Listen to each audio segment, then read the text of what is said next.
Day 2, back workout tayo. Jogging muna ako ng 3 minutes and then cat cow. Warm up natin for back, bird dog, and then world greatest stretch. Tig to 10 reps. First workout is sumo deadlift, 100 kg, 6 repetition by 3 sets. Next is barbell row, 60 kg, 12 by 3. Ang paborito kong lat pull down, 100 pounds, 12 by 3. Next is lat pull down pa rin, pero reverse close grip tayo. 70 kg, 15 by 4.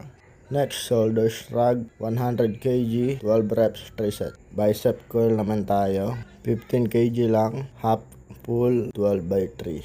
Next is concentration bicep curl, 20 pounds, 12 by 3. Then last is incline hammer dumbbell curl, 20 pounds each, 4 sets ng to failure.